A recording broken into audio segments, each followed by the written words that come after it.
नमस्कार. अच्छा, कल्पना करा आपण रोज कितीतरी माहितीच्या महासागरातून जातो नाही का? मोठे मोठे रिपोर्ट्स, लेख, मेसेजेस आणि या सगळ्यातून नेमकं महत्त्वाचं काय आहे हे ओळखणं खरंच एक मोठं आव्हान आहे. म्हणूनच आज आपण एका अशा कौशल्यावर प्रभुत्व मिळवणार आहोत जे फक्त एक लेखन कौशल्य नाहीये, तर या माहितीच्या युगात यशस्वी होण्याची एक प्रकारे गुरुकिल्लीच आहे. आणि ते कौशल्य आहे सारांश लेखन. तर ह्या मास्टर क्लासमध्ये आपण काय काय पाहणार आहोत? सगळ्यात आधी आपण सारांश लेखनाचा पाया समजून घेऊ. मग त्यामागचं विज्ञान काय आहे ते उलगडू. त्यानंतर प्रत्यक्ष लिहिण्याची कला म्हणजे ती प्रक्रिया कशी असते ते शिकू. त्याचा खऱ्या जगात वापर कुठे होतो तेही पाहू. आणि हो, सारांश गोषवारा यात नेमका काय फरक आहे हे पण स्पष्ट करू. आणि शेवटी एआयच्या जमान्यात या कौशल्याचं भविष्य काय असेल यावरही एक नजर टाकू. चला तर मग सुरुवात करूया. ओके, तर पहिला टप्पा पाया. बघा, आजच्या जगात माहितीचा अक्षरशः स्फोट झालाय. मग या सगळ्या गोंधळातून मार्ग कसा काढायचा? इथेच सारांश लेखन कामी येतं. हे फक्त एक कौशल्य नाही, तर एक खूप महत्त्वाचं साधन आहे. कमीत कमी वेळेत जास्तीत जास्त माहिती समजून घेण्याची ही एक अत्यंत प्रभावी पद्धत आहे. आणि इथे खूप महत्त्वाचा मुद्दा लक्षात घेतला पाहिजे. सारांश लेखन म्हणजे फक्त शब्दांची जुळवाजुळव नाही, ही आहे आकलनाची कसोटी. जोपर्यंत मूळ मजकूर 100% समजत नाही तोपर्यंत त्याचा प्रभावी सारांश लिहिणं जवळजवळ अशक्य आहे. ही क्षमता खरं तर आपल्या विश्लेषणात्मक विचारांचं प्रतीक आहे. चला आता वळूया तत्वांकडे. सारांश लेखनामागचं मूळ विज्ञान काय आहे? बघा, सारांश लेखन म्हणजे फक्त काही वाक्य कापून काढणं किंवा कात्री चालवणं नाही. ही एक बरीच गुंतागुंतीची मानसिक प्रक्रिया आहे. आणि यामागे एक विज्ञान आहे जे थेट आपल्या मेंदूच्या कार्यपद्धतीशी जोडलेलं आहे. मग एक प्रश्न साहजिकच पडतो की सारांश लेखन ही एक कला आहे की विज्ञान? आणि याचं उत्तर आहे दोन्हीही.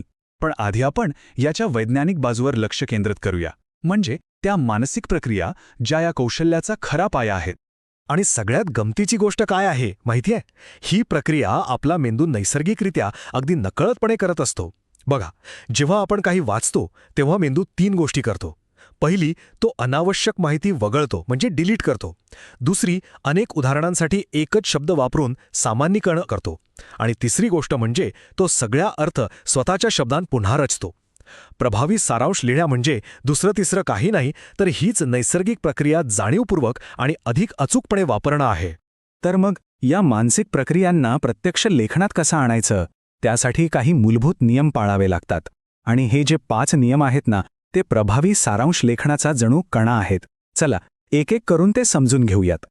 पहिला आणि सगळ्यात प्रसिद्ध नियम तो म्हणजे लांबीचा 1/3 नियम. म्हणजे काय, तर सारांश साधारणपणे मूळ मजकुराच्या 1/3 असावा. आता याचा उद्देश काय, तर सारांश संक्षिप्त असावा, पण इतकाही छोटा नको की त्यातला महत्त्वाचा अर्थच हरवून जाईल.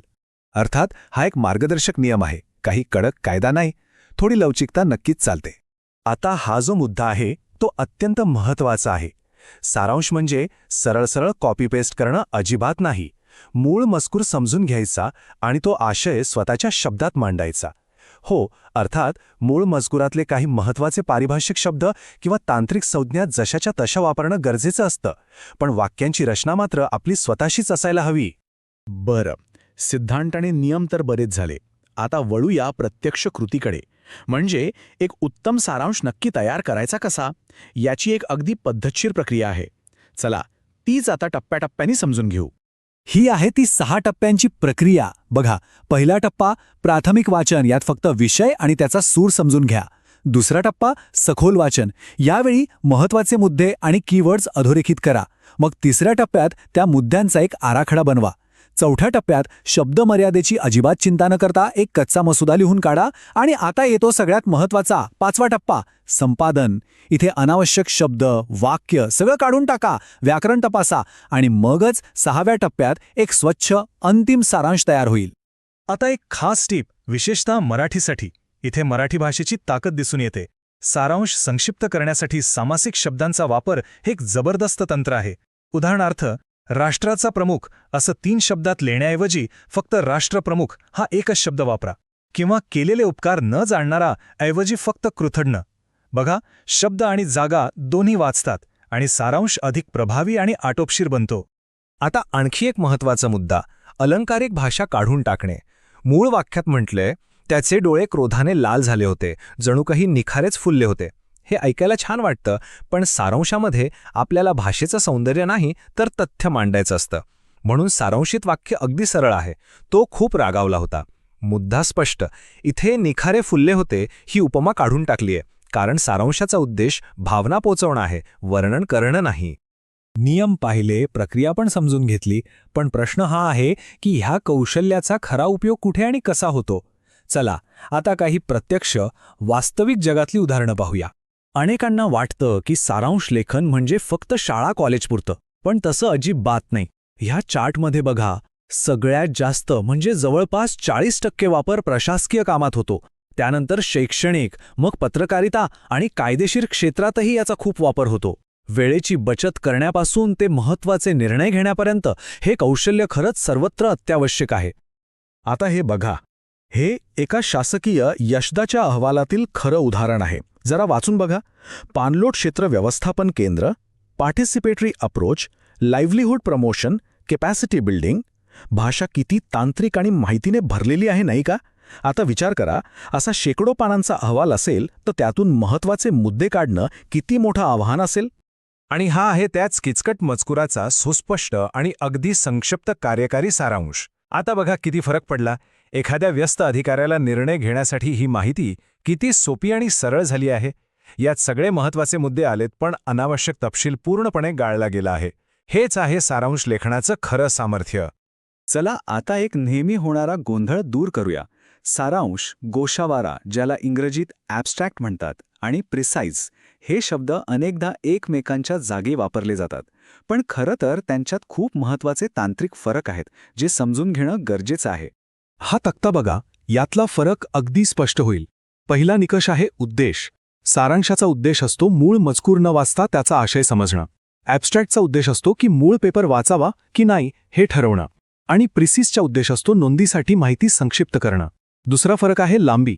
सारांशाची लांबी लवचिक असते, पण ॲब्स्ट्रॅक्टची शब्दमर्यादा खूप कठोर असते, साधारण 150 ते 250 शब्द.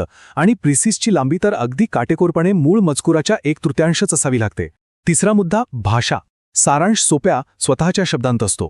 ॲब्स्ट्रॅक्टमध्ये औपचारिक आणि तांत्रिक शब्द वापरले जातात, तर प्रिसिसची भाषा पूर्णपणे वस्तुनिष्ठ असते. आणि शेवटचा फरक, क्रम.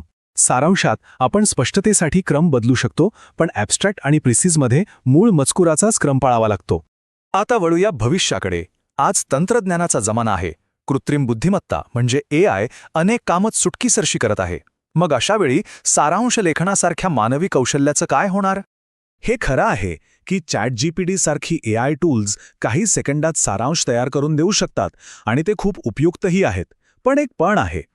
विशेषतः मराठीसारख्या समृद्ध आणि जटिल भाषांमध्ये, जिथे प्रत्येक शब्दाला संदर्भानुसार वेगळा अर्थ असतो, तिथे ही टूल्स अनेकदा कमी पडतात. ते भाषेचे बारकावे, एखादा उपरोधिक टोमणा किंवा शब्दांमागचा दडलेला अर्थ हे ओळखू शकत नाहीत. आणि म्हणूनच हा विचार खूप महत्त्वाचा आहे. AI एक शक्तिशाली साधन आहे, यात शंका नाही. पण खरोखर महत्त्वाचं काय आहे आणि काय बिनमहत्त्वाचं हे ठरवण्यासाठी जी विश्लेषणात्मक विचारशक्ती आणि विवेकबुद्धी लागते, ती अजूनही एक मानवी क्षमता आहे. यंत्र माहिती लहान करून देईल, पण त्या माहितीतील सार काय आहे हे ओळखण्याचं काम माणसालाच करावं लागेल. तर ह्या सगळ्या चर्चेतून एक गोष्ट स्पष्ट होते. सारांश लेखन हे फक्त परीक्षेपुरतं किंवा अभ्यासापुरतं मर्यादित नाही. हे एक जीवन कौशल्य आहे. एक असं कौशल्य जे आपला संवाद सुधारतं, आपल्याला योग्य माहितीपर्यंत पोचायला मदत करतं आणि सगळ्यात महत्त्वाचं म्हणजे आपला खूप मौल्यवान वेळ वाचवतं. आणि जाता जाता ही एक अंतिम तपासणी सूची, समजा एक चेकलिस्टच आहे. पुढच्या वेळी कोणताही सारांश लिहिल्यानंतर तो या 7 कसोट्यांवर तपासून बघा. तो 1/3 लांबीचा आहे का? त्याला योग्य शीर्षक आहे का? तो स्वतःच्या शब्दात आहे का? त्यात सर्व मुख्य मुद्दे आले आहेत का? उदाहरणं आणि पुनरावृत्ती काढली आहे का? व्याकरण बरोबर आहे का? आणि सगळ्यात महत्त्वाचं, तो मूळ मजकुराशिवाय वाचल्यावर कळतो का? जर या सगळ्या प्रश्नांची उत्तरं हो असतील तर अभिनंदन, सारांश अगदी परिपूर्ण आहे. तर मग पुढच्या वेळी जेव्हा समोर एखादा मोठा मजकूर येईल, तेव्हा घाबरून न जाता स्वतःला फक्त एक प्रश्न विचारा, यातलं सार काय आहे?